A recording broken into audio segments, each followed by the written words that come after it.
We are live for you tonight here in the Fox 5 newsroom for Newsroom Live. And we were just talking about Hurricane Melissa. Now we're moving on to yet another major storm. This is the mayor's race here in New York City. Early voting started on Saturday. It's day 3 already. And according to the Board of Elections, the number of early voters that have come out in the 3 days is about 223,268. Now, according to the Board of Elections here in the city, that is five times as many people that came out during the first 3 days of early voting during the mayor's race 4 years ago. So let's go ahead and get right to it, because the candidates, as you can imagine, they were busy here in the city today. Let's go ahead and look at Zoran Mamdani. He was out on the Upper East Side today. He was greeting voters with State Senator Liz Krueger, and some of the voters came running up to him and they were asking him to stop and take a picture with them. Now, according to Gothamist, which analyzed voter data from this weekend, voters ages 55 and older made up more than 50% of the early voter turnout. Now, some experts are saying that this bodes well for Andrew Cuomo, who has polled slightly higher among the older voters. Mamdani's camp, though, they don't seem to be worried about this, and Mamdani was asked about it today, and this is his response to that information. Go ahead, let's listen. Affordability is something that is robbing them of the ability to grow old in this city. I've heard from so many older New Yorkers about the fact that they have been on waiting lists for senior housing for years. I think we should always celebrate when more New Yorkers are going to the polls. And I continue to be confident in our campaign as well as in our outreach to voters above the age of 55. And also, I will not allow myself to become complacent.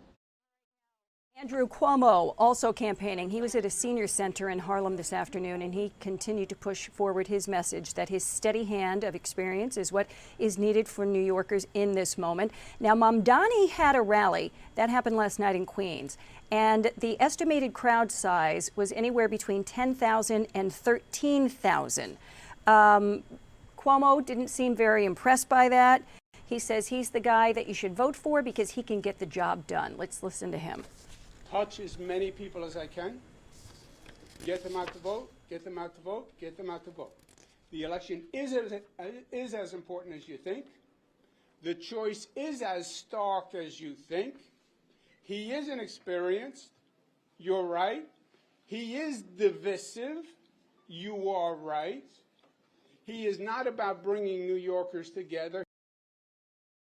Curtis Sliwa, the Republican candidate, he was also out campaigning again today. This is him voting during early voting on Saturday. Of course, he voted for himself, but then he was in the subways today. Crime is a big issue for him, and he responded to exactly everything that's going on as well. Let's listen to him. He's been wrong every step of the way.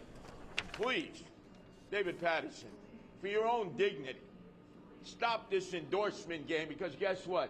Nobody's voting for Andrew Cuomo based on an endorsement from David Patterson. I can assure you that. So it's another day I'm down in the subway with the people, as opposed to Andrew Cuomo, who loves to be with the billionaires up in the suites. All right. Now, Curtis Sliwa was referring there to former New York Governor David Patterson. He is hinting now that he is going to give his endorsement to Cuomo.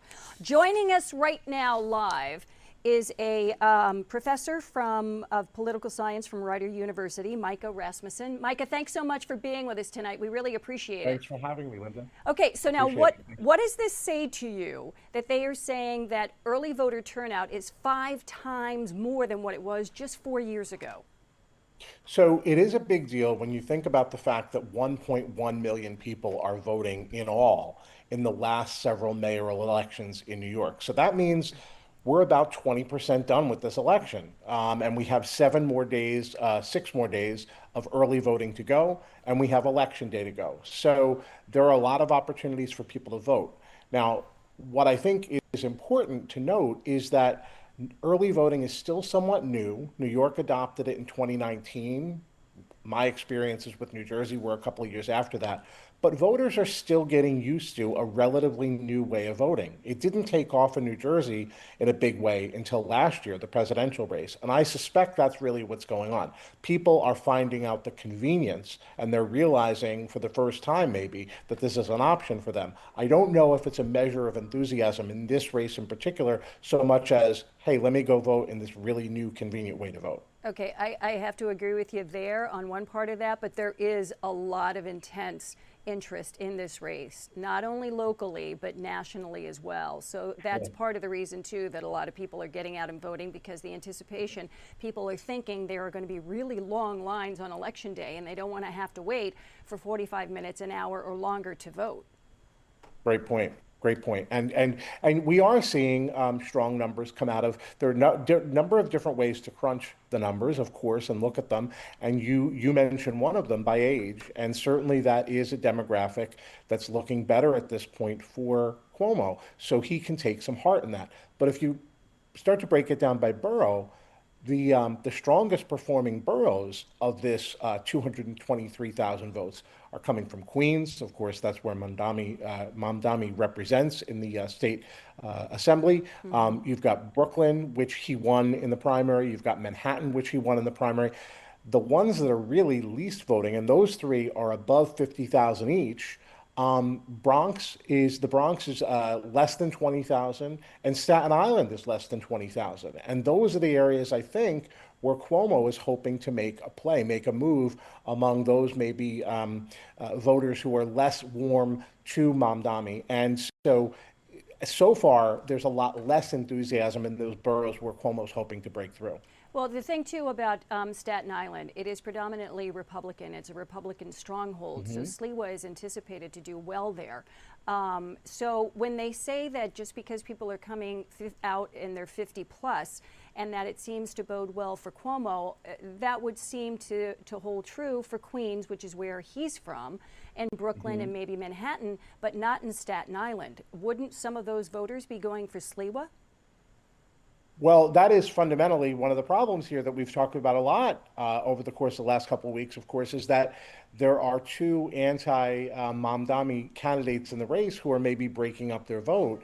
And you're right that we don't know whether these Staten Island votes are going for, or these Bronx votes are going for Cuomo or going for Sliwa, but it's a pretty good bet that some of them are going to each of them, and that means even tougher circumstances in terms of stopping Mamdani. And at this point, the latest poll I saw from Suffolk today says 44 for Mamdani, 34 for Cuomo, 11 for Sliwa. That's hard to beat. 10 points is a much smaller margin than we've been talking about, but 10 points is still a lot to make up. And fundamentally, I don't know if you do that by getting a little bit better among seniors or a little bit better in one of the boroughs. It really is going to take a wholesale change here, a wholesale movement that we may not be seeing yet. Okay, so at this point, you're not really believing that Cuomo is going to be able to make up that space there. He's not going to be able to catch up to Mamdani. Okay, all right. Exactly. Hey, Micah, thanks so much. We really appreciate your time. Always some great insight from you, a professor of political science at Rider University. Thank you so much for joining us.